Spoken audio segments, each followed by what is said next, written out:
Welcome to Infinity and Beyond, the podcast that takes a look back at the works of Pixar animation before moving onward to their newest films. What was our movie today? I forget. That was clever. It's the Finding Dory episode. Woo! Yay. Woo! And I don't have to do the synopsis this week because I did it last week. Is it Daniel's turn now? I did Inside Out, Sharon. Oh no. I'll take Cars 3. Fine. Just give me Hey, a minute. you know what? How about this? I'll take the summary this time. Nora, if you don't mind doing Cars 3, we can give Jaren Coco. Okay. Okay, that works for me because that's the one I like. Of those Yes. three. I can do Cars 3. Yeah. Wait, I'm going to start off. Nora, Haven't you you also seen did Cars 2. Did you do the recap for Cars 1? Oh my gosh, are we giving Nora the whole Cars trilogy? I don't think I did any of the Cars. You did Cars 2. You definitely did Cars 2. We recorded I? that like Oh, I did Christmas do Cars. Eve. Okay, I can't Cars- remember if you did the recap for Cars or not, but if we gave you the whole Cars trilogy, that would be amazing. I feel like maybe not because Cars was my second podcast and Wally was my first narration.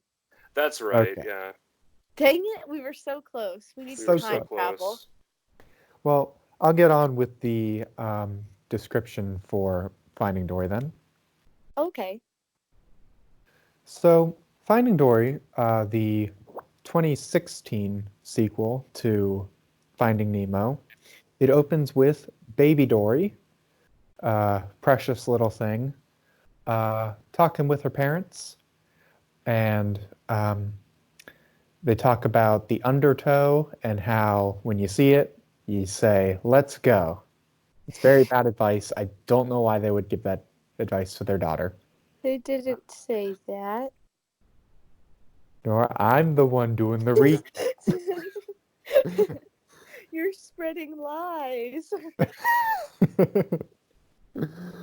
So we flash forward a little bit to Dory on her own, lost and slowly losing her memory of her parents and the fact that she's trying to find them.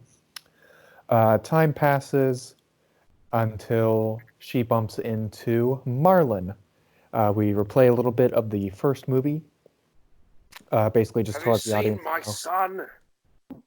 Basically, it lets the audience know the first movie happens. And a year later, Dory is chilling with the clownfish fam, having a pretty good time.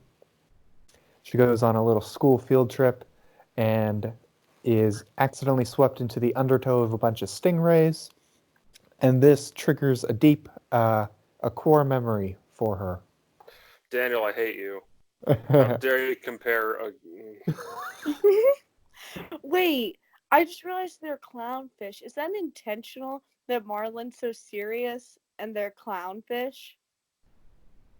No. Anyway. It has to be intentional. Anyway, so Dory remembers her parents for the first time in years. Wait, was that no sarcastic? No. Wait, was that no sarcastic? Maybe. I'm so confused. Well, then you're halfway there to being Dory. Anyway, Thank you. so impacted by the fact that she can remember her family, Dory wants to rush off to find them before she can even really think about it. But with some convincing, she's able to get Marlin on board with helping her out. So they chill out with Crush, right in, not the EAC, probably a different current. But they take it all the way to California. And in California, after an encounter with a giant squid, they make it to an aquarium. Dory gets taken in because she has a piece of trash on her, and they're like, "Oh, we better rehabilitate her because she has trash on her." So the marine biologists just steal her, basically. Well, I'm they would trash. get the soda can thing off of her, and Jaren, don't you dare. I've been in one of those moods lately. One Oh, of those moons. get you some ice cream. That's a good idea. Yeah, Unless if the you wanna last if you wanna fast forward to the recap here and just go get some ice cream. I don't think we have any in our freezer. I'm okay. Well, so Dory is taken inside to quarantine in the aquarium facility. Marlin and Nemo are desperate to try and find her, so they start talking to some nearby seals, dangerous predators they are. They're my favorite characters by far. Same. I And love them. Gerald is the best Gerald one, is so funny. He is the best. truly. I'm gonna add him to my my list of favorite Pixar characters. Go for it. Was it Gerald? Yes, Gerald. There we go. Okay, So- continue. Inside, Dory is tagged and put in a little cage, a little tank. And when she's left alone, she meets Hank the Septopus, who, noticing her tag, tries to get it from her, but clever deal maker Dory manages to convince him to take her to where her family's exhibit, even though she has no idea where that is. He very reluctantly agrees, and they start their journey. We cut back to Marlin and Nemo. They get a bucket and a Becky, and that takes them some of the way, but not all of the way, to the aquarium. Back in the aquarium, Dory is, I believe she gets launched into the tank with Destiny. Or no. She sees the bucket labeled Destiny and hops in it, and then is thrown into the tank with Destiny. It's her old pipe pal, who taught her how to speak whale. And also Bailey is there. He's a beluga. He matters. He does. There. So Hank comes back. Dory convinces him to take her just a bit further. They work their way to... trying to think. Yeah, they get to the touch pool first, and it's a real bad time for Hank. It's no bueno for Hank to be touched. He inks just does. everywhere. But it's okay, because he sees where Dory's family is. I believe I skipped a Marlin and Nemo cutaway. Basically, It's a wonder why you weren't able to remember it. yeah, their bucket gets launched and they end up in a fish tank. They hop out of the fish tank eventually and get into a tide pool with a clam who just will not shut up. Rude. As clams often do. So Dory gets into the tank with her family, says goodbye to Hank. She tries to find them. She sees where her old home is thanks to a little trail of shells. All the while, she's been getting more and more memories back from them, so she knows their names now. She knows that her mom really loves purple shells and that that's kind of what caused this whole scenario. Like, dang it, Jenny, if you just didn't love purple shells, you wouldn't have lost your daughter. Oh. That's the moral. Anyway. Oh. Dory is convinced to go into the pipes back to quarantine where she believes her family will be because all the blue tangs are being transferred to Cleveland, which coincidentally is the place Hank wants to go to. Yeah, why would anyone want to go to Cleveland? Come on down to Cleveland Town, everyone. Down, everyone. Take a look at both of them. That's Nora has no It's idea the what we're best doing. video on the internet. Yeah, I know. Anyway. You're the one who showed that to me. Yeah. Anyway, I'll show it to you later, Nora. But basically, I'm not Cleveland gonna is lie, the I kind of zoned out. We started singing the Cleveland song. I mean, I just went ahead and assumed I didn't know it. Yeah. So You can tell me later. I will. Anyway, Dory gets back into quarantine after she meets up with Marlin and Nemo, who are just in the pipes. And I didn't skip another cutscene. They just are in the pipes after the last time we saw them. Woohoo. Woohoo. So they get into quarantine, and Hank brings them to the Blue Tang tank. And Dory finds out that her parents, they dead. Definitely dead. For sure dead. They went to quarantine and they never came back, so they must be dead. They're dead. They're dead, y'all. It's sad. They died. It really freaks Dory out. She ends died. up, yeah, Oh my God. shenanigans ensue, and she gets separated from Marlin and Nemo, who are now on the Cleveland truck. So, you know, they're gonna go see the river that catches on fire. Wait. Oh yeah, I forgot that happened. I don't know if I was alive, but I heard my history teacher talking about it. Yep. Anyway, I have no idea when it happened. Dory is separated from everyone again and is struggling with her memory, but she sees a line of shells at the bottom of the little area outside the marina. And they lead her back to a little home. And while she's there, she sees two figures come forward. Guess what? The two figures morph into one. It's a mirror. It's herself all along. So much. And she Dory finds is out right. she doesn't need a family. She only needs herself. And then she becomes a mass fish serial killer. And she grabs all the fish eye, and sends them off to Captain D's. And they get eaten in mass consumption because she killed them. And now the people eat the fish. And Nemo is her little killer sidekick. And they killed Marlin, and they use him as their mascot, and a little fish just sits inside his dead body and moves him around like a mascot. And then the movie turns R-rated because it gets really dark. I'm Yeah, that's what horrified how happens. your mind works sometimes, but you know Yeah, what? those are That's really a better movie bizarre. than this. Like, I kind of thought the movie was going okay, and then we just hit that, like, And really then it became left. amazing. Anyway, the real ending, before I referenced a movie and Nora just took over, the real ending, it's actually her parents. They've been building out lines of shells ever since they got separated, trying to Why? get her to come home. Quite emotional, but then Dory remembers Marlin and Nemo are on their way to Cleveland Town. And they don't want to buy a Fate house worse for the than price of a death. VR, so Or the flats that look like a Scooby-Doo ghost town. yeah. So to save them from the city that's been under construction since 1868, Destiny and Bailey break out. They launch Dory up there with a bunch of otters to distract the cars.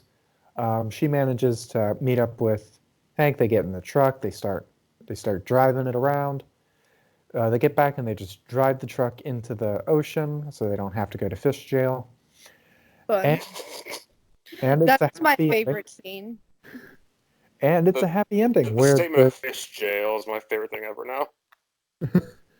it's a happy ending. They all just go home. Jared, Dory's I family don't. gets to be there with her, and she watches the What were view. you saying? Oh no, keep going, Daniel. I'll say it in a minute. Oh, no, I was done. You're good to go. Oh, okay. Jiren, I don't understand why you don't like this film. I like it. Cool, I'm glad you do. But, No like, one's gonna stop you from that. No, but like, I get your issue with Cars 2, but I mean, I know it's a sequel, and I know it's not like Pixar's masterpiece, but I don't think it should be spat upon and kicked into a little ditch in a corner or something. It's a solid 6 out of 10, in my opinion. Okay, well, that's not bad. Yeah, it's above average. Could be a whole lot worse. My biggest problem is that it exists. Okay, see, that's what confuses me. All right. Well, Nora, if you are interested in the story of why this exists, it's not very interesting. I No, feel it like really isn't. Money? Is that why? Basically, And they It ran sounds- out of ideas? it sounds bad when you say it like that, but the truth is it was about money. Capitalism. It what? So, what happened? Andrew Stanton, who directed Finding Nemo, We love him. He directed WALL-E as well. yeah. So, he left Pixar pretty much after WALL-E, and he started working on a really big film for Disney called John Carter. What is And John Carter, Oh, John Carter. What is John that? Carter was a $250 million movie that made 60 million at the box office. That's Which- a lot of money. Yeah. But they the way the made- film industry Like, works, very little money to make. well, the thing is that movie didn't make any money despite grossing more than That's its budget. Yeah. It's just I've it's never between- heard of this movie. good.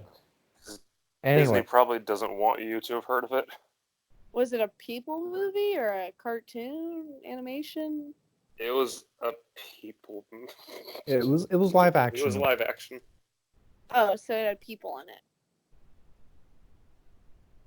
No. You said live action. I said people movie. Yeah, but there are no people in John Carter. There are no characters. There are only Avatar? templates. Like they're not Cardboard. like humans? What? Look, Nora, you don't need to know anything about John Carter other than the fact that it was supposed to be a big movie that lost a lot of money. I'm so confused. Is it animation or no? It's Yes. live action, kid. John Carter, Disney. I'm looking this up. So this movie lost a lot of money, and basically Andrew Stanton was going to be in director jail for the rest of his life. What is this?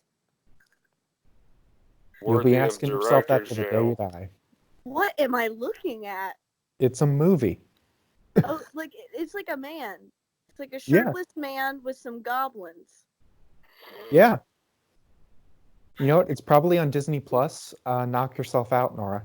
I don't want to. Not until you watch Tron Legacy, though. You promised. Shoot, I gotta do that so I can get my $1. Oh yeah, I promised I was gonna give you a crisp dollar bill. Yes. Okay. Well, basically, John Carter lost a lot of money. Andrew Stanton was not going to be able to direct any more movies if he couldn't make money again. So he Got to made have Finding Dory. money. Yeah, he made Finding Dory to save his career. This movie made $1 billion. That got him out of director jail, and now he makes episodes of television. Fun. Yeah. Happy ending? Question mark. I like Probably that not. movie. I mean, it's not like he's worked on bad shows. He directed episodes of Stranger Things and Better Call Saul. Like, Yeah, that's quality television. I love Stranger Things. I do too. but I mean, like, But he hasn't been able to direct a movie since Finding Dory. So I feel like the stench of John Carter still lingers on his person. Mm. Was the directing of John Carter bad, or is just the whole premise bad? well, The directing is fine. The reason John Carter killed his career is because it lost so much money. Like, you don't get to make movies if your movies you make don't make money. Yeah. Poor Andrew. But yeah, this was his like flailing, desperate attempt to not spend the rest of his career in director's jail.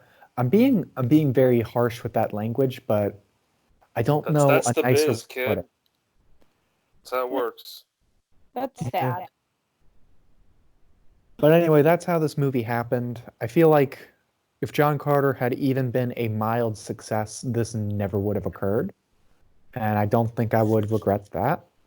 Yeah, there's a reason why, for all those years and years, Andrew Stanton never made a sequel when he totally could have. Wait, to which movie? Finding Nemo. Oh, I thought you meant like you wanted to make a different sequel. Sorry, No, I don't know what I was thinking. Yeah, Andrew Stan should have made Bugs Life 2. Please no, don't ever say Electric Bugaloo. stop. I- Stop go, it. you can Stop leave it. this call You right can now. leave. Please, group chat. He can't leave. He's Okay. recording.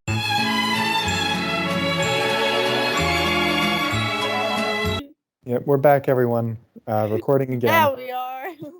I'll just splice the two recordings together. It's fine. I made so much work for myself. Yeah, Daniel, look what you did.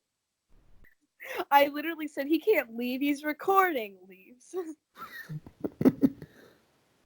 It's fine. Yep, so I don't Sure know. isn't. Go ahead.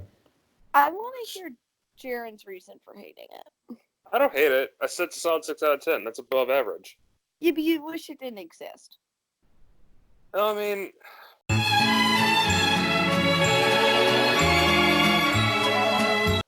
Finding Nemo didn't really need a sequel. I didn't really want/need to know what happened afterward. It ended in a good way, and I don't know. Certain Pixar films really don't justify having sequels. But weren't you entertained in the afterward? Eh? Eh? I don't know. I didn't really feel anything. I think they did really well with the sequel because I agree Finding Nemo didn't really need a sequel, but for what it was as a sequel, I think was the best that they could have possibly done. Fair. It could have been a whole lot worse. Yeah, I It could enjoyed have the been sequel. worse. I don't think this is the best they could have done, though. Well, let me tell you I this. liked it. Let me say this. I have no idea why I have not talked about this, because this is exactly the sort of thing I love, but throughout this entire show, I have no idea why I've never mentioned this. We're going back to 2004 with the formation of Circle 7 Animation. Daniel, you probably have heard about this. Yeah.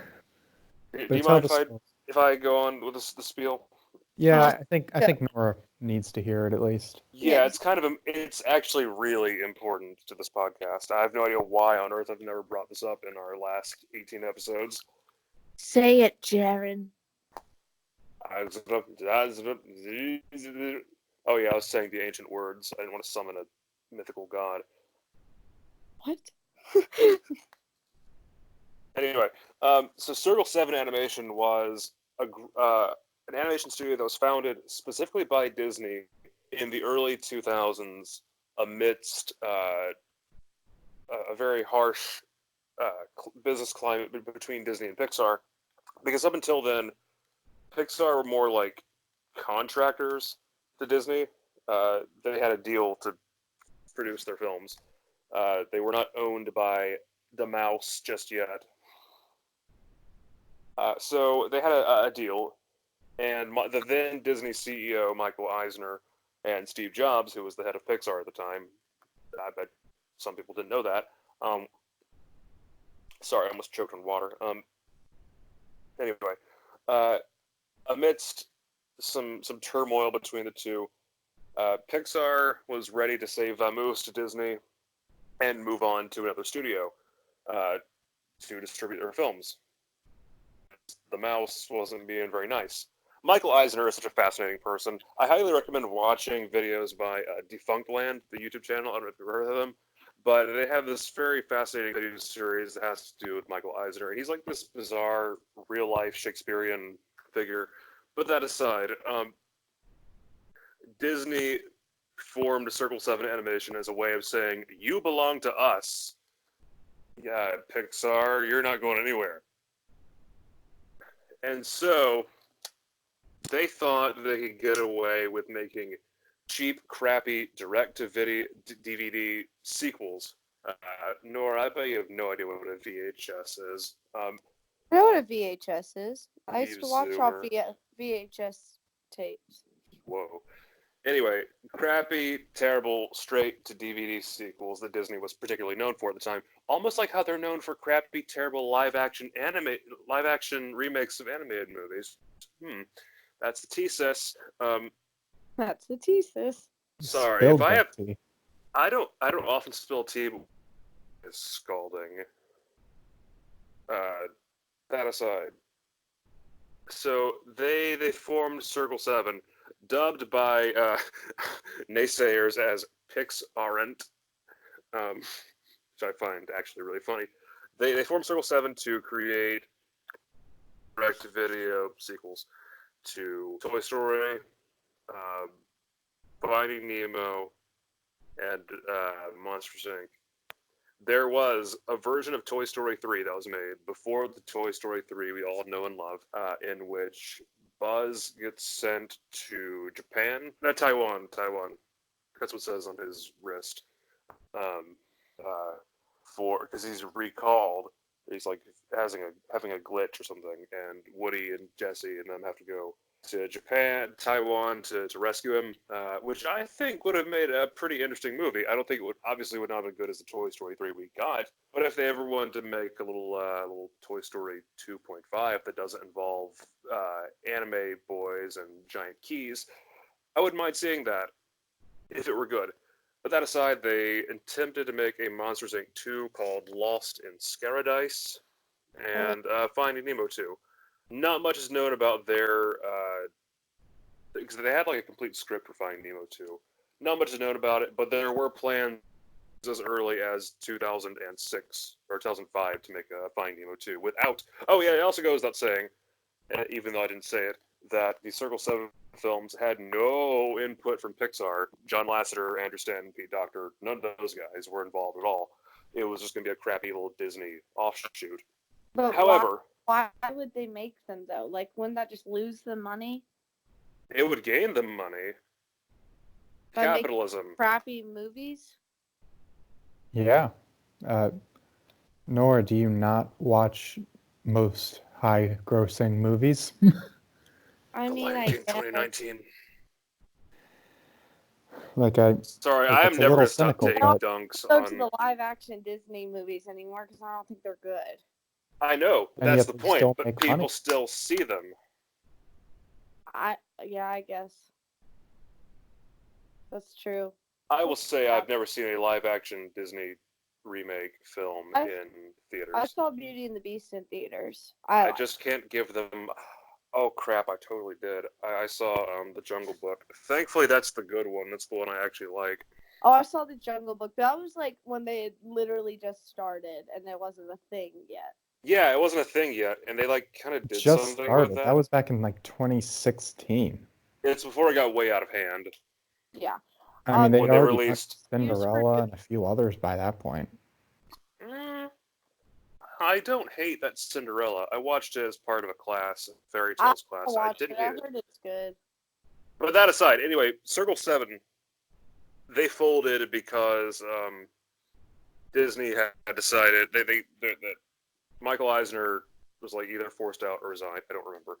And Bob Iger, the current CEO they have, I have mixed feelings about that man. And just his business model. But that aside. Why didn't they try to make them good? Well, I mean, okay. I don't think most creators set out to make a bad product, a bad film. But someone must have because I know what sequels you're talking about, like the straight to DVD.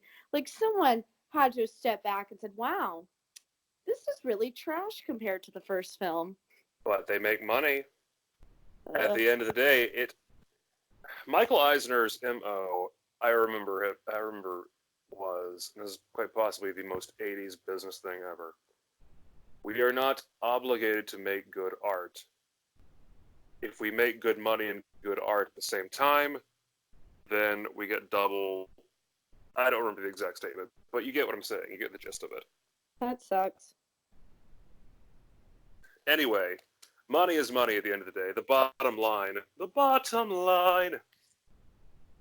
It's always going to benefit towards that. However, like I said, I don't think people intentionally make bad art. I mean, some people probably do to troll and, crap post, but, yeah. Like, think of a filmmaker who is, like, generally considered to be bad. I guess the first example would be, like, Michael Bay. I think Zack Snyder, who a lot of people like to crap on, I generally like Zack Snyder. I think he has artistic merit for what he does, even if the finished product isn't always perfect. But Michael Bay generally is considered to be a terrible filmmaker, and his films are generally considered to be generally awful. However, he has shown on various occasions that he really doesn't care. Does he set out to make a bad product? I don't know about that. You have to judge whether this is auteur theory or something more than that, because the film is more than just a director. It's the Pixar theory. No, we're not going into that. We were doing really well not mentioning that for several episodes. Well, and now it's ruined. So this is Hey, how wait a Finding minute, Dory fits into the Pixar theory. How does the Pixar theory work if The Good Dinosaur is basically like a different timeline? I don't know. The Pixar theory states that it's still one timeline. Everything just happened 65 million years later than you Oh, think. shoot it me does. with two guns.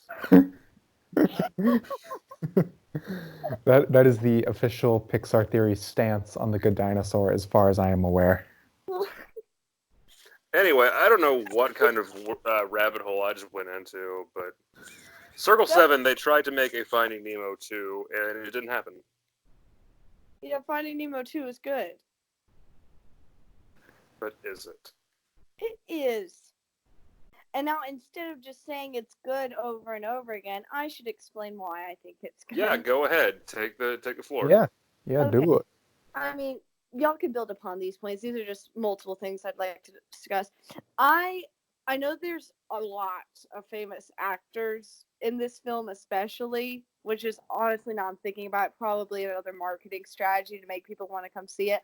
But it worked because I liked all the stars that were in it, and I thought they did a fantastic job voice acting. And Pixar's known for their voice acting, but I really enjoyed it.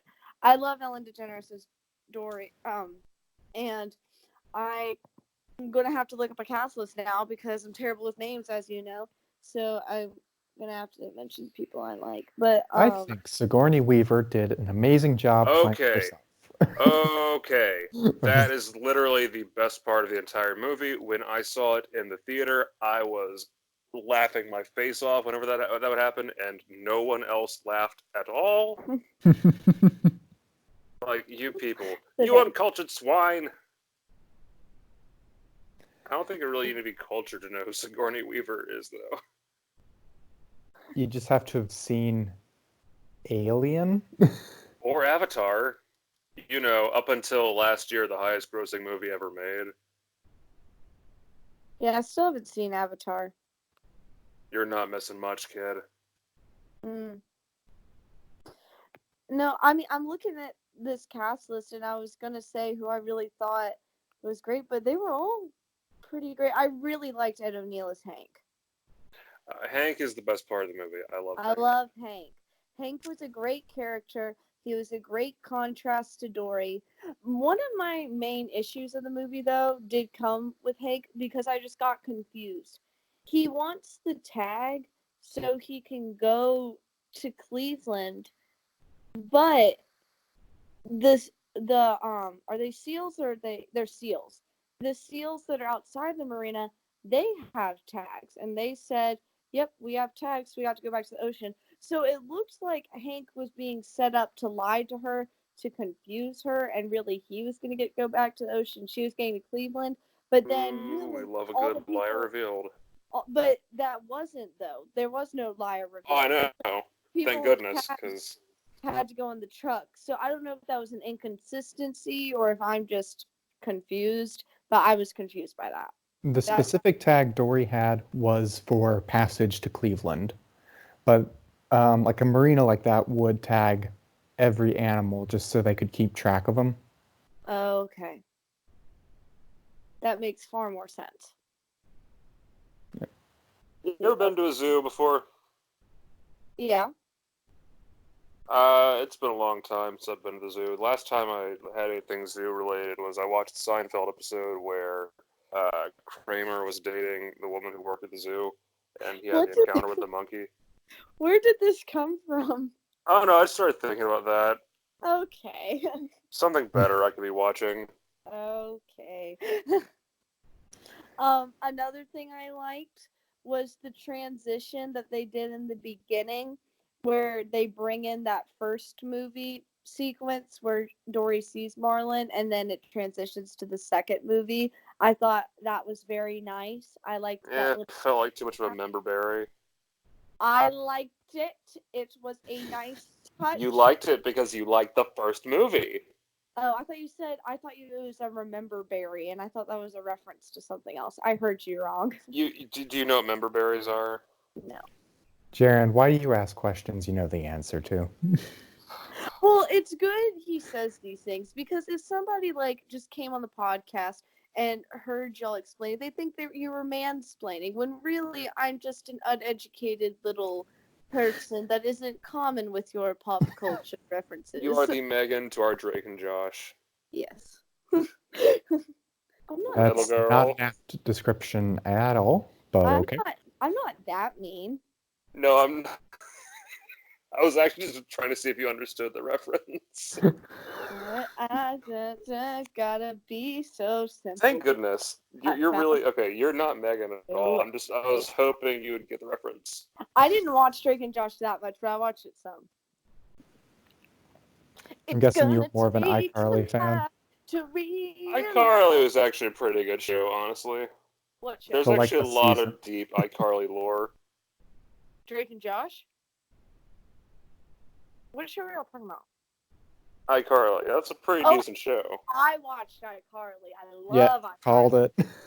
I know it seems somehow the world can change me and be so wonderful. Sorry. iCarly was a pretty good anime. No. The Carly? arc where Carly had to fight Dio and the OP was pretty good. Well, anyway, Finding Dory. Yeah. Weeb hour is over, Jaren. Oh, yeah, you don't want me singing Cruel Angel's Thesis again. And Nora got to sing the iCarly OP, so we both got to sing anime theme songs. Nice. Where was I? Corey. I think I'm just on the King moments House. I found in the movie that I liked a lot, but I don't want to do that. Let's go back to the characters. So I we- loved Hank.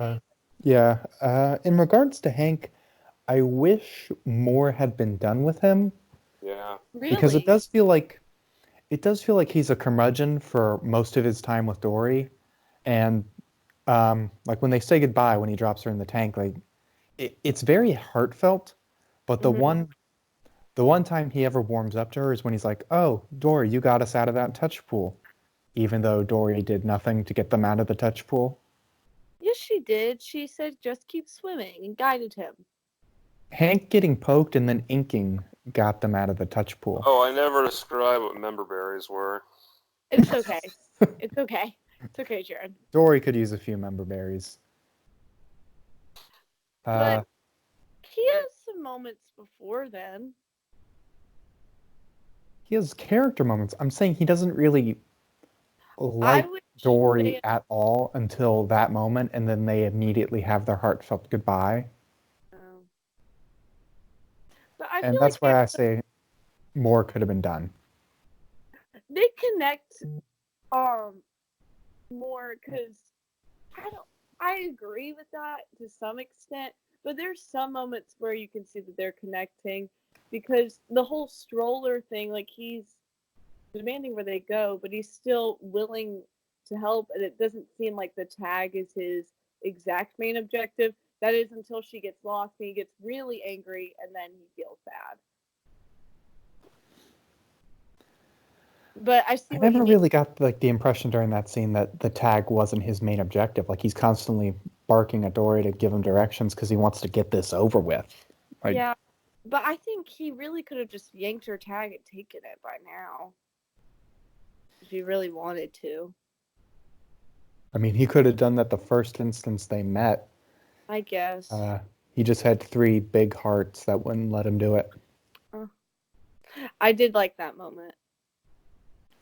I don't know. Yeah, I wish they had gone into his backstory a little bit of why he didn't want to go back to the ocean. I know he says it, but I wouldn't have wanted like a flashback, like feel pity for me moment because I feel like that wouldn't have gone over well. So it might have been the right choice, but I think you just can would've been infer interesting. what happened to him between his just fear of being touched and the fact that he's a septopus. Somebody pulled his tentacle off. Oh, I didn't even think about that. Like that's most likely what I happened. thought he was just born a septopus. Now he mentions at one point, I'm pretty sure, that he's not losing another tentacle over something. So Oh, well, I'm just ignorant. Well, one that thing gives me a on think. Hank, I'm gonna double check this before I commit too hard to this statement. I'm pretty sure Hank was the first ever CGI character to be animated without a skeleton. Mm. Yeah, and apparently it took them like 2 years to I love animate. his animation. Yeah, I- it's fantastic. Just so good. I think his blending into objects is a great addition to the storyline. It really moves the plot, and it's very entertaining to watch. And the visual effects of him being invisible look really cool. Like we saw Randall do that, but This is to a new extent. It's very cool. I will say this movie looks great. I mean, I feel like it's kind of a foregone conclusion saying that a Pixar movie looks good, but No, this looks really nice. Yeah, this is a very fun and colorful movie. It is. And it's pretty. The underwater scenes are gorgeous. I don't go into anything wanting to dislike it. Mm-hmm. I feel like that's kind of unfair and disingenuous. Yeah. My favorite thing they do with Hank is when he uses the coffee pot he's carrying Dory in, and he puts himself in it and makes him a flower pot, and his, I guess they're suckers or something on his tentacles are kind of changes into a flower, like it looks like a fern.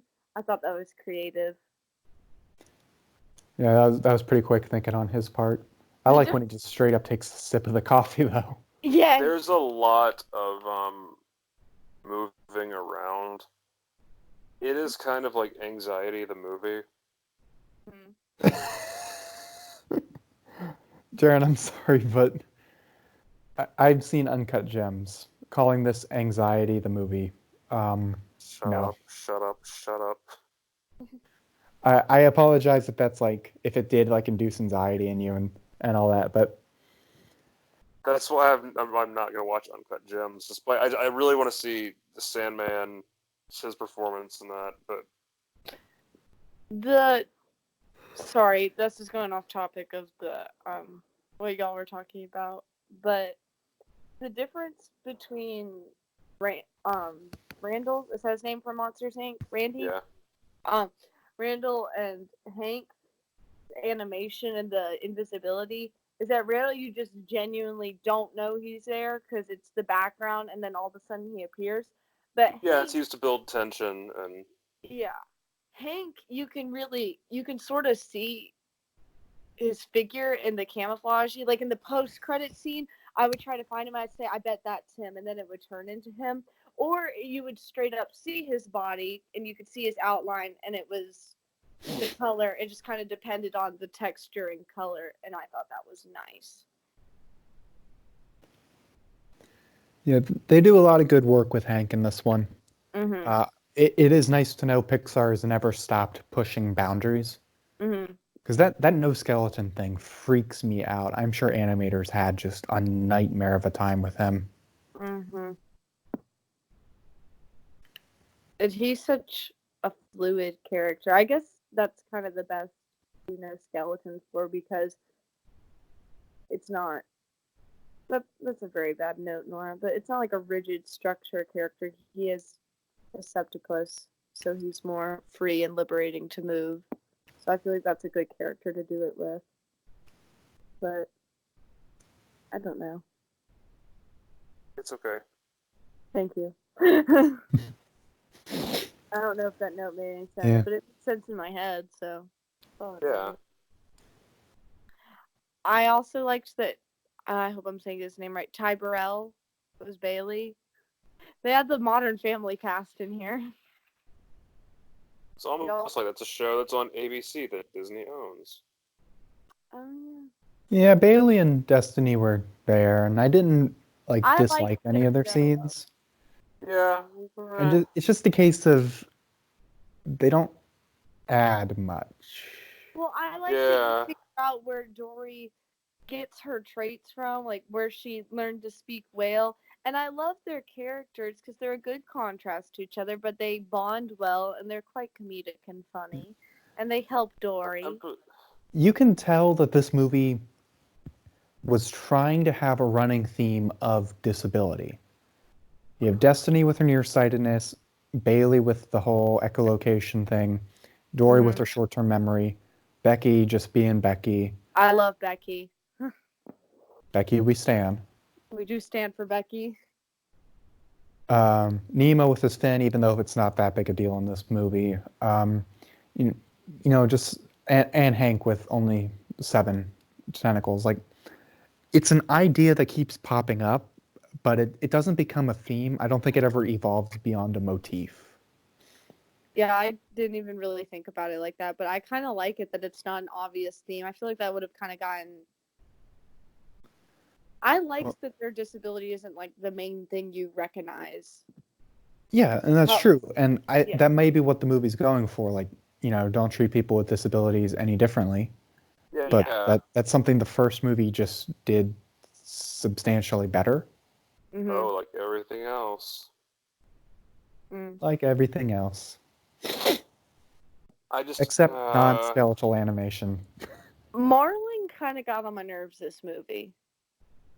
It feels like he's repeating his arc from the first one. Yes, and I was thinking, didn't we deal with this the first movie? And I'm not saying that's not unreasonable. Like, just because he's handled this before doesn't mean like his whole personality has shifted. It takes a lot to change your habits. In real life, that happens sometimes too. People. It does, but I feel like he should just be hesitant maybe towards some choices, and maybe one scene where Nemo's like, "It's all right," not where it's your entire fault, Dad, and it's annoying. Also, Nemo has no point in being here. He has no point. Yeah, I was literally just about to say that. He has no point. Like, he's pretty much the angel on Marlon's shoulder. Yeah. This movie. And I hate to say this, but I know Marlon shouldn't have said what he said to Dory. Just go away, you forget. Because it wasn't exactly... I don't think it was like exactly her fault. It was a bunch of factors in all of them. But it's not his fault she got captured, as Nemo uses as his point to make him do everything in the movie. She genuinely just forgot and thought, oh, let me go up, look for help, and went to look for her parents and was just up on top with both of them. They could have been taken, except she had the soda thing on her, and she got taken. Like, it wasn't really Sigourney Weaver betrayed her. And that plot point never comes back. It was Sigourney Weaver's fault. Just happens.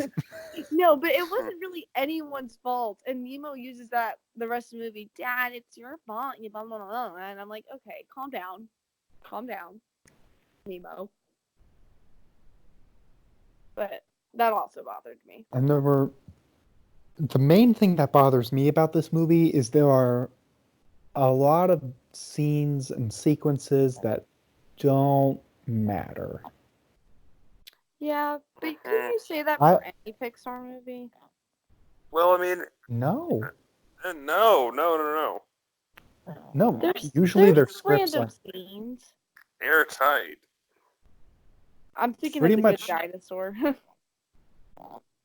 Yeah, I won't fight you on that one, but that is one movie. Yeah. I can't think of anything in Inside Out that's flab. Like that. I can't think of anything in any of the Toy Stories that's like extra. I can't think of anything in the first movie. I can't think of anything in Up. Like, Up, definitely not, because it's very fast paced. but like this movie, like, take the squid attack early on. That accomplishes nothing. That's just an action beat. But that's kind of like all of Finding Nemo. None of it's necessarily needed to be in there. It's just a bunch of action scenes that get them through the journey. The thing is, each action scene in that movie advances the plot. The sharks attacking them in the AA meeting. Well, that squid scene allows Nemo to get injured, which allows Dory to go up to the surface and get captured, I suppose, would really be the reason for that. It's not really like the thing is I agree there's scenes in here that don't need to be in here. like the shark attack. In that whole action beat, aside from just being hilarious, you have Marlin discovering that Dory can read, which completely changes the story because suddenly he has a clue and a direction. Mm-hmm. Yeah. But the squid attack, which And probably happens at about the same point in the movie, you could cut it and lose nothing of consequence. I don't know. I think that scene's needed just so the injury happens, but I do agree that there are scenes that could definitely be cut. Well, like here's the thing that injury even happens like as they're running away from it, like after they've pretty much gotten away from the squid. Like the action beat is ended and then the injury happens. You Mm-hmm. could just have it be Nemo got careless or Dory didn't see a piece of trash and accidentally knocked him into it while they were playing. Yeah, but it's Marlin saying that after that big almost dying from the squid thing that he gets so mad at Dory. I don't Yeah, know. but he could easily get mad at Dory just for being frustrated. Like again, there's I would say the scene leading up to the squid is more unnecessary than the squid. Like the whole thing was fine, but that lasted a little longer than it needed to. but at least that like triggered another Dory memory that got her to remember her parents' That's right. names. Like that had Yeah. a little more impact. Yeah, I don't know. I'm not really bothered too much by scenes that aren't necessarily the most important, as long as I'm entertained and I enjoy what I'm seeing. That's fair. I just wasn't entertained by the squid I'm not attack. going to fault you for that. Yeah. I mean, the squid scene's definitely not my favorite. I just think it is a little bit more useful. But I'm gonna use the Good Dinosaurs example. It wasn't particularly my favorite, so I really noticed the scenes that were dragging and didn't need to be there. But Finding Dory, I enjoyed watching it.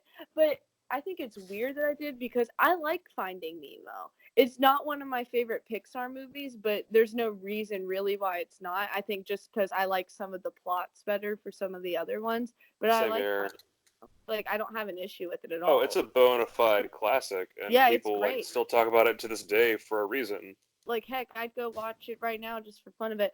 But I every time I watch Finding Dory, because like I was going to an event thing at the beach and they were playing Finding Dory, and I was like, eh.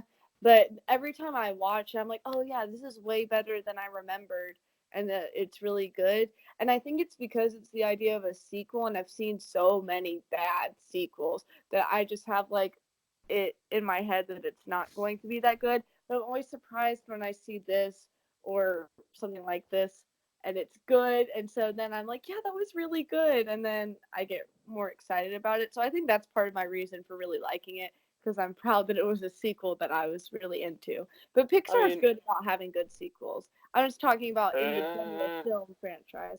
Well, Toy Story 2 is good, and I love Incredibles 2. And I I'm like gonna say it. Toy Story is the only Pixar movie with like a great sequel. I love Incredibles 2. I think it's all right, but we'll get to that in like 2 weeks. Okay. I know it's not a sequel, but I liked the prequel to Monsters Inc. Yeah, yeah. I mean, they're better than Disney with their sequels. I think of the ancillary media to Pixar films, sequel, prequel, what have you. I think this is easily one of the weakest. The only one I would Yeah. put below it would be Cars 2 Cars in 2, that. Baby Boy. Yeah, it's Oh 'cause yeah, I forgot it was about Cars special. 2. Oh. Because, like, aside from the issues I've been bringing up, and none of the issues I've been talking about are deal breakers in and of themselves, but they do add up. And this is probably the biggest in that none of the Marlin Nemo scenes after they're separated from Dory are really meaningful. No. they kind of get on my nerves, to be honest. You could cut all of them out of the movie and just have Marlin and Nemo show up in the pipes when they do, and I Hmm. don't think you'd lose anything. And the fact that that's just a lot of wasted screen time, I think really drags this whole experience down for me. Yeah. That's fair. I was gonna say something. I don't remember what I was gonna say. It was something along that lines. Oh, my main issue, my main issue, is that despite the entertaining and fun things that happen, I think the main thing I see while watching this movie is that it was obviously made for money. I didn't know the backstory y'all had told me, but it's not hard to Every figure movie is that made for out. money. But this one, look at the cast. They're almost all A-list Hollywood names. It's going to be people that are going to come in. The lead is Ellen DeGeneres, for Pete's sake. That was a weird term. But Pizza's sake. I want pizza right now. when I'm it so came hungry. out, I was thinking, oh, they're doing Finding Dory. That's interesting. But it looked good. It just was very advertised. And I know every movie is made for money, but this just screamed, come see these famous people be in this children's movie and buy lots of merchandise. It wasn't as bad as like DreamWorks or Illumination does, where like they prominently advertise the actors' names. I don't think Pixar's ever really done that to the extent that they do. Oh no, it's not that bad. That's Like what. they really like DreamWorks really wanted you to know that Will Smith and Jack Black and Angelina Jolie and for whatever reason Martin Scorsese and Robert De Niro were in Shark Tale. Ha! I bet you thought I wasn't going to reference Shark Tale in this episode like Daniel and I did during our Finding Nemo episode, but it was I, Dio. No, but I mean, they don't do it that bad. I think it's the fact that they try to hide that they're doing it, and I'm staring at it. I'm like, okay, you're fooling no one. Yeah. But that's my only and it's not even that bad of an issue. It does not ruin the film for me. It's just kind of always in the Oh, not back at of all. my mind because I think a lot of the extra scenes are where they're fitting in the A-list actors to use their voices. I mean, granted, they're not bad. They're all They're pretty not good. bad, and that's why I'm okay with them Yeah, because all I do a like solid those job. scenes. Can you think of a genuinely bad vocal performance in a Pixar movie? No, and I'm glad they use these actors. That was one of my favorite things is the voice acting. It was a great choice. It's just the fact that it's a sequel and You know, it's this cast. that John Ratzenberger guy, I don't know about his voice all the time. Yeah. What kind of cut rate production is this? Hey, wait a minute. We haven't talked about him very much lately. You know, the guy who's in every single one of these movies? He wasn't in this one though, was he? Yes, he was. Uh, You remember that crab cutting grass in the tank? Oh. That was him. Oh. He had a bit role, but it was a role. Yeah. I mean, sometimes he's a big character like Ham, or sometimes he's just kind of there for one scene. No, but even the small characters in this film, I can remember their voice, except for him apparently. But I'm surprised why, because he is in every film. But the female crab that was with the guy cutting the grass, or maybe she said, "Sure, honey," and was talking about the pipes. I could remember her voice very distinctly.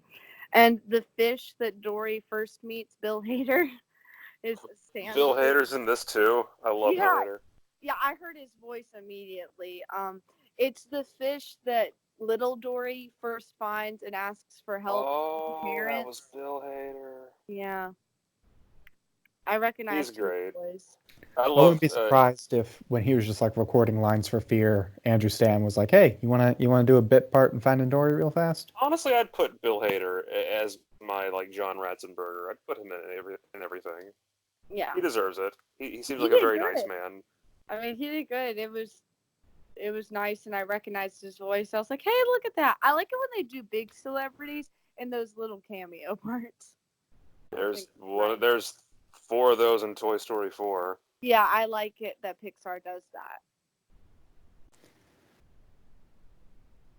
but I think Hmm. I'm entertained this whole movie. I'm captivated by the plot. I love the voice acting, and I love a good movie with good animation. It One had thing, very pretty animation. We already talked about Hank. That was probably the best feature. But oh, the absolutely. ocean scenes are gorgeous, and even the on-land scenes were very colorful, and they surprisingly kept me as captivated as the ocean scenes do. Which you think the ocean would probably be more majestical, magical, but I was thoroughly entertained in the animation department. Another thing I'll say is the score is beautiful. Oh yes. I Thomas mean, another Newman. thing Pixar does pretty well. Yep. They stay consistent on their things they do well, which is good. Yeah, I come feel to like think of it. So as we've been talking, I've been kind of like trying to think about how could you make this movie better. Yeah, I So don't think you Yeah. could. I really like what it. I think, I think you have it be a Nemo and Dory movie, and Marlon is the one who is getting shuffled around with Hank. Okay, that would have been so good. Oh, they're so grumpy, and I would have loved to have seen their dynamic. Yeah. No, And I mean, I like Nemo needing to be the one to like keep Dory's head on her shoulders would have given him a lot of purpose in this movie that he It's a currently really doesn't good have. idea. Who are you, Nando V Movies? Come here with like adjustments. Love I you, don't know Nando. if I'd I don't know like if you're watching this. I don't know if I'd like Marlon and Hank together because I think they're too similar, and I think he needs a contrasting Hank at least needs a contrasting It's character. possible, yeah, and I feel like you could just tweak Hank's personality to get it to the point where that needs to be. I think I'd keep Hank with Nemo and Dory, maybe. Yeah, well, then I think that plot line just gets too heavy with characters, and It then you does. just have Marlon on his own. It sounds like you'd need to kind of cut Hank at that point. The original Finding Nemo had it was a whole wide ocean. It was like Pixar's first like epic, I'd say. Mm-hmm. That is fair. This is so singularly focused in like one huge location, but That's true. smaller. It feels smaller for sure, and not in the Yeah. like not in the way like a smaller, more intimate scale. Because even though we're dealing with another lost family, it doesn't feel as important. Yeah. No, Finding Nemo felt like this amazing, like epic Yeah, because like quest. it was so like, important to Marlon because like and his when they son was finally literally found the him, it last felt thing- so satisfying. his son and was the This last one thing was- he had. Yeah, this Whereas one Dory- was thrown together for the sake of a sequel. Like Dory has other things. Like if she had never remembered her parents, her life would have been fine. Yeah, she had Marlin and Nemo, and Yeah. But like if Marlon and Nemo had never reunited, Nemo would have been killed by Darla and Marlon would have been lonely forever. Yeah, it brings together the issues of the sequel where the plot is put together for the sake we're of having doing a a sequel. sequel. We're But- backed by popular demand. Was I the But- only one who saw Muppets Most Wanted? I have officially seen the Muppets movie, but I have not seen Most Wanted yet. It's not as good as Muppets 2011, but still pretty good. I've seen it a long time ago. But anyway, what was I saying? Sequel construction. Oh yeah, that's like my issue with the sequel construction, where it's put together for the sequel, just so the sequel exists, and usually it's just downhill from there. But I feel like the movie picked up after that with its plot line and things. Finding Nemo's plot is definitely more epic and drastic than this one, but at the same time, I'm kind of glad they didn't do just the going through the ocean looking for something thing, because I was afraid that would happen and it would just basically be Finding Nemo again, but with some Yeah. different sequences. Going through the ocean, going through the motions, yeah. Yeah, so I was sort of glad they went through the different routine. And no, it's not as drastic, but it's a sequel. Yeah, and the movie wasn't made to have a sequel, so it's going to be a little bit of a drier. That's one thing of note to say about Pixar movies. Toy Story, the first one, wasn't really made with a sequel in mind, but yet they made a second movie that surpassed and used the themes of the first movie to its advantage. Well, I think the sequel for Toy Story works because Andy is bound to get older. Exactly. That's what I'm saying. And 3 builds completely off everything the prospector says in 2. Yeah, but Finding So- Nemo, it's just over. Like, Yeah, that's what I'm saying. Is there a Pixar movie that like really leaves itself open for a sequel? I don't think so. I actually You thought could- Incredibles leaves it open for a sequel because Well, yeah, totally. But Yeah, I mean, but the nature of superhero stories is that they can go on forever, so it's kind of cheating Yeah. to say that one does. yeah. I feel like Inside Out. you know what? its You know what? whole That's the bookend. one that I really want a sequel to. Well, I feel like that one does kind of say like, "Hey, Riley's 12 now. What could happen?" Like it's basically saying, "Yeah, shit could happen." I Yeah, know do a Soul- sequel where Riley's a teenager or an adult. Yeah, I mean, I'm sure they will. But I know Soul's not a sequel, but I feel like in a way, It's a like the same spiritual sequel. It seems like it's in the same universe to me. So I'm thinking of it sort of like a sequel, even though I know it's not. Spin-off, maybe. Yeah, that's a better word for it. Because I don't consider it its original idea. Like, it's not its own movie to me, just because I feel like it's in the same universe and franchise. Like, I wouldn't say the Fantastic Beasts is a completely new thing because it's a spin-off, same world as Harry Potter. I mean- those, woof. Okay, but I might be wrong, but that's just how I feel. I mean, everything I've seen about Soul is I kind of know it's screaming nothing it's not related. Inside Out I related know at it's all. not related, but I can't get out of the idea just because I'm so sick of seeing repeats and sequels. So I'm bitter, Daniel. I'm Maybe bitter. it's just because Pete Docter is directing both. I am excited about the movie, but that's just my own I'm little too. grumpy opinions happening because I just I don't think want I'm more more live looking forward sequels. to that than Onward, really. I mean, I believe we've had this discussion probably multiple times now Sorry. about how even though this is the podcast leading up to Onward, all of us are way more invested in Soul. Yeah. Well, I really was invested in Onward until I saw that the man didn't have an upper torso. It looks good. I'm definitely gonna see it, and not just Nor for is, the sake of like- this podcast. Or is like, That if you don't have really abs, I turned me don't care. That really turned me off. I was Wow, like, they you- couldn't. Wait, what did he say? He said if they don't have abs, you don't care. No. We've already been over this. I am not Megan. No, you're not. I intentionally said that to see if you would catch my reference. You're not our Megan. Listen here, Daniel. or maybe you just want hands. Maybe you're the Yoshikage Kira type. Yeah. No, I want a human being that can freaking communicate with those whatever people, ghoul monsters they are in Onward. You know what? But you I'm need gonna human say beings, it. I but you don't like like the Finding Dory. What? I don't like the character designs of Onward. I liked them, but they should have character designed the man with an upper torso. They like quit halfway through. That's I guess the they point. got tired. They should have character designed the people in Coco for more than bones. That's your logic. Yeah, but that character design looked good, and they could still talk to me.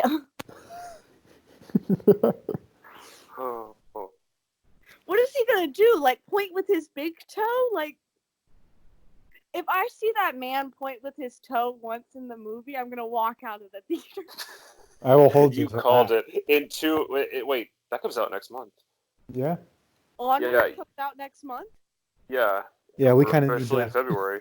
We We're a kind of little need to finish the behind, guys. podcast. We're a little behind, guys. Yeah, when that happens, I'm gonna be like, congratulations, you're a prophet. I'm mean- going to scream. They're going to be people concerned about why I'm screaming. Why is I this will young hold you lady to that, screaming? Nora. If you come into this podcast having seen the full movie after a toe point, I will deride you. I will waggle my finger at this at this Not your computer. toe, but your finger.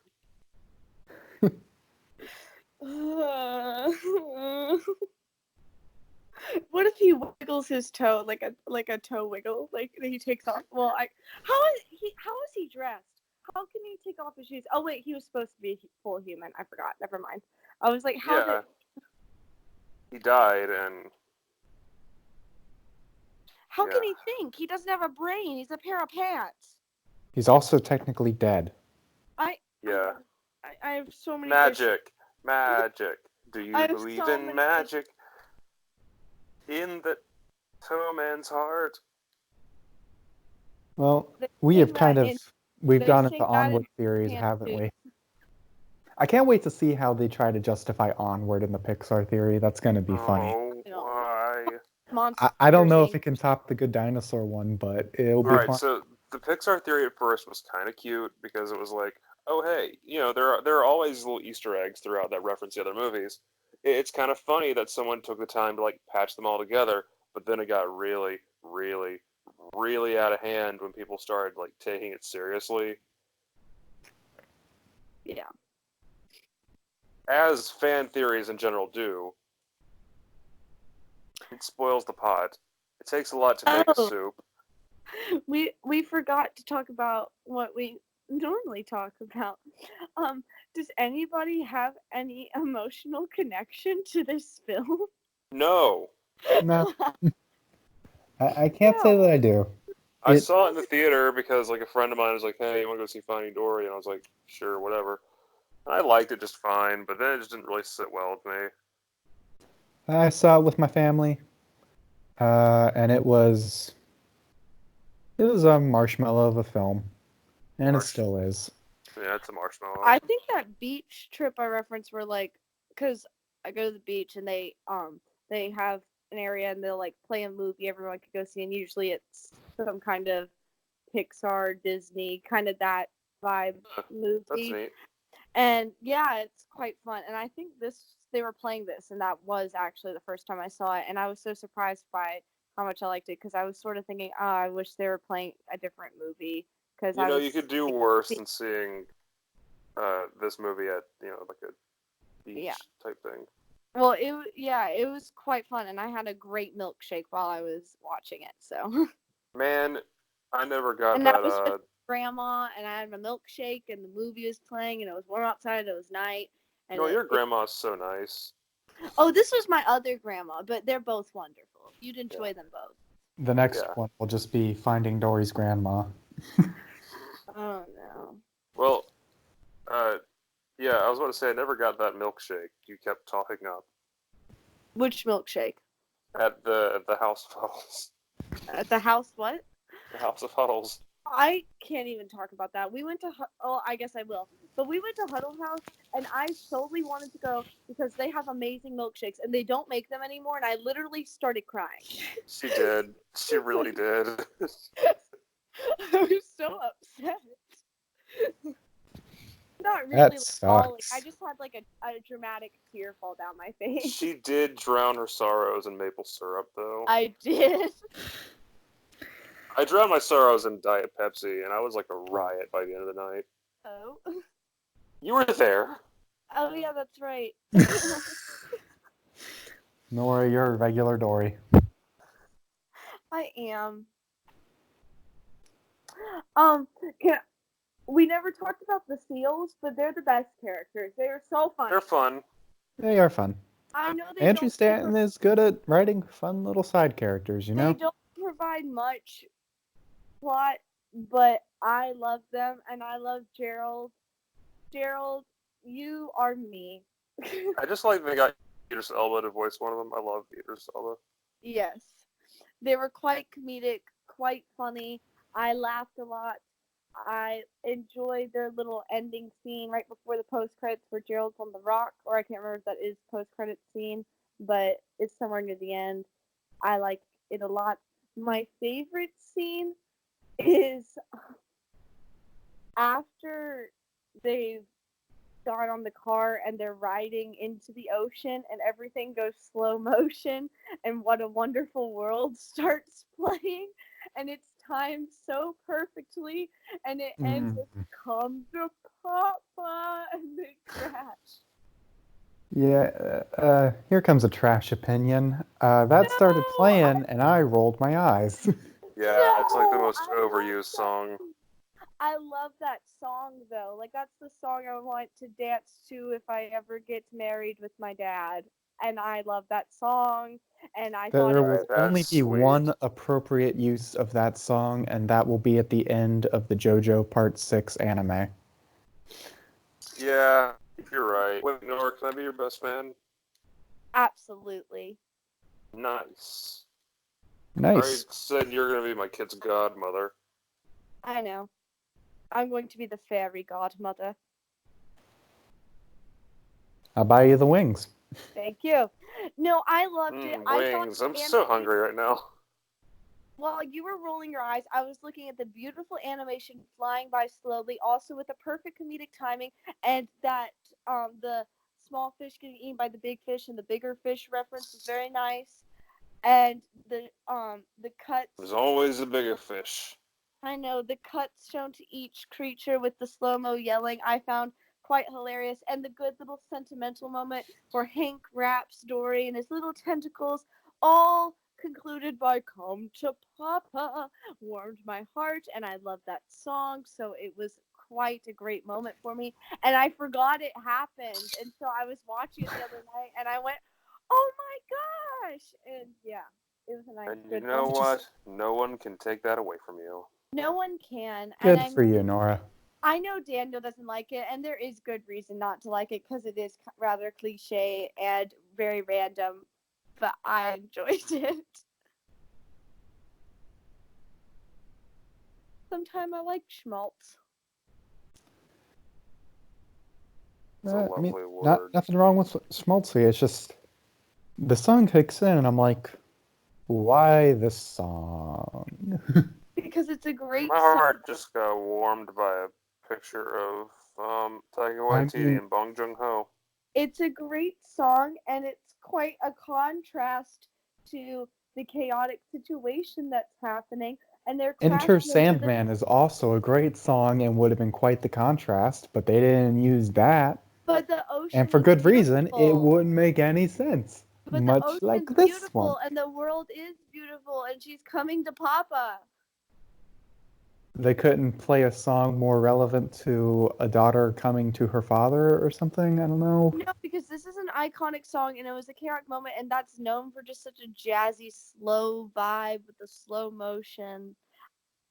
I stand with this song choice. You want a super hot take? Madagascar used that song better. It Oh. did. You know what? Madagascar movies are like my trash. The third one was written by Noah Baumbach, and Wait, what? that fact just makes me smile. Who's Noah Baumbach.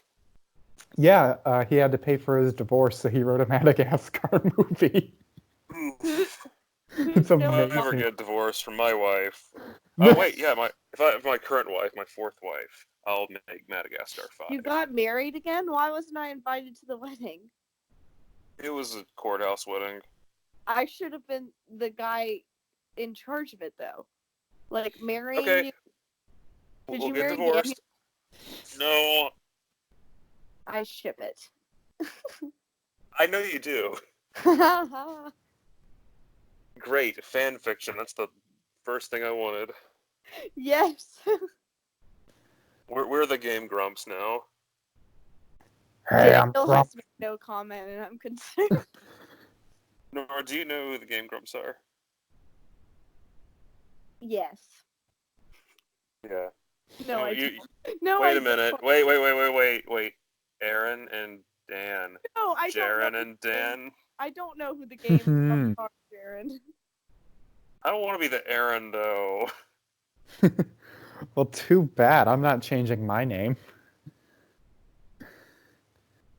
I would say the one thing consistent with the Finding Nemo and the Finding Dory is that the characters that are in there briefly are used very well and very rememberable. Yeah, that's a I know word. we've kind of already crossed that, but I think that is a consistency between both films. Can we talk about Greta Gerwig and how like talented and really pretty she is? Oh, no. When she makes a Pixar movie, we can. That'd be so good. That'd be Yeah. so poggers. She's got to finish the Barbie movie first, though. The what? Anyway. No, Now you that can't just say that and not. Who's Greta She's- Gerwig? She made Little Women, Nora. Okay, I'm bad with names. I'm sorry. She directed it. No, you don't just say that and not explain yourself, Mr. Huddy Man. So, fun fact, Greta Gerwig is directing the Barbie movie starring Margot Robbie and written by Noah Baumbach. The what and why? So, Wait, is that actually happening? this is actually happening. This is a real movie. Wait, why are they? I am so sick of live action things that don't need to happen. I mean, let's see. I put it on my list for most anticipated movies of, I think, 2022. Let me pull that up. 22. Man, Yep. Most This anticipated says a film of lot. 2022. this I is have a a lot most of our anticipated- society. I have a most anticipated film for 2024 even. Like, I keep track of this shit, guys. I know what movies I see years in advance. Well, that's because movie makers won't stop talking about it. Yeah, I see Won't the stop ad. announcing things years in advance. I see the ad either in theaters or like a week beforehand. So But yeah, anyway, the Barbie movie is happening. Make your peace with And they're that. really, but why? you know, Also, why is Margot Robbie Barbie? I mean, of course she's a gorgeous human being, but It's weird that Saoirse Ronan is not yet attached to this. she's amazing. I love her. I hope Barbie is like She's so a dreamy. icon. Like, Listen, I don't swoon over many people, but Saoirse Ronan, my yes, boy. you my do, dude. Jaren. Jaren, We you're talked pure about hour. Marianne. You swoon, You're- man. You you're- swoon. You're a hopeless romantic. You swoon. Shut up! I totally am not. I've seen you. Jaren, I'm the guy who doesn't swoon. Not swooning is my brand. Yeah, I've seen you swoon like 3 times in a day.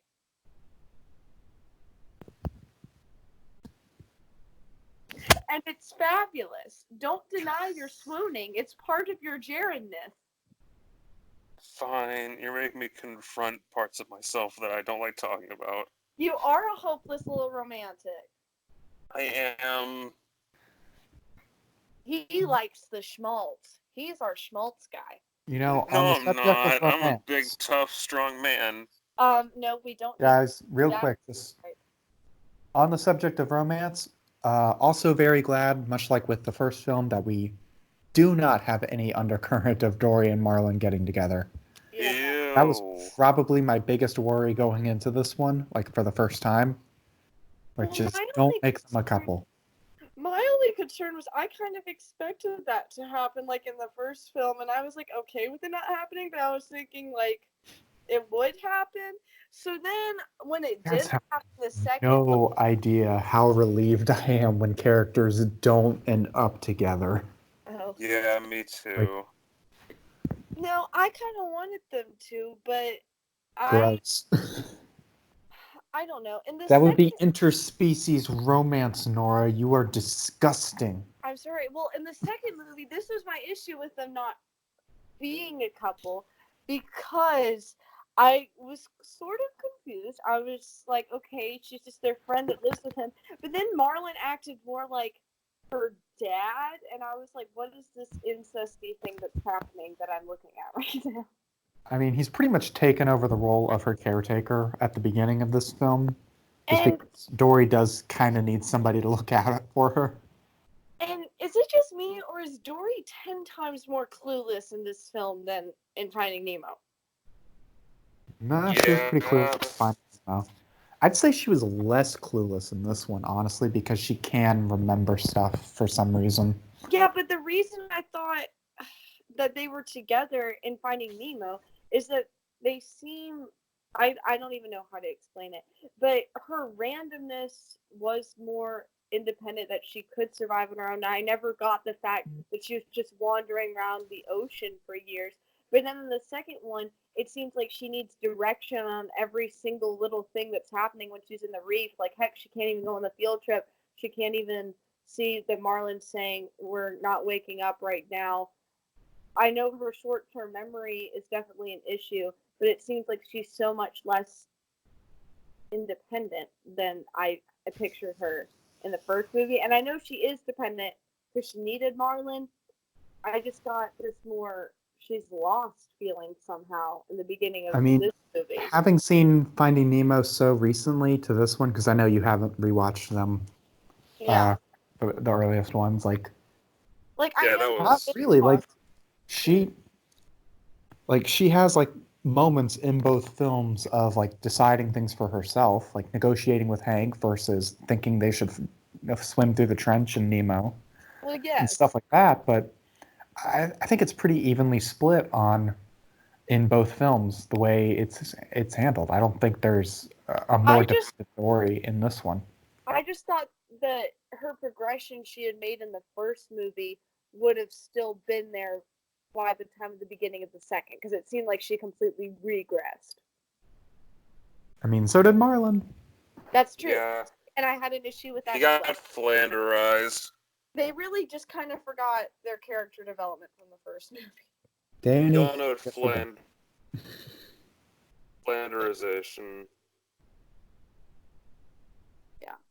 Oh, and I can't remember his name, but the turtle, I was glad they brought them back. Well, Yeah. yeah, 'cause Andrew Stanton voices him. I don't know these things. Did kind of feel like Member Berry, though, but, I'm just glad they didn't bring back the sharks. It's nice to leave them in their own thing. Yeah. Bruce, Chum, and Anchor, they did not have to be dragged into this. Their contracts did not specify sequels, so they didn't come for it. You mean they were let off the hook?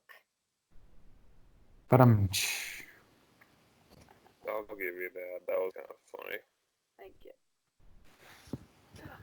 Can we talk about the post-credit scene and how it's very funny?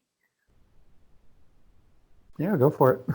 I can't remember any of the characters' names though, but all the fish in the tank from the first movie The Tank Gang.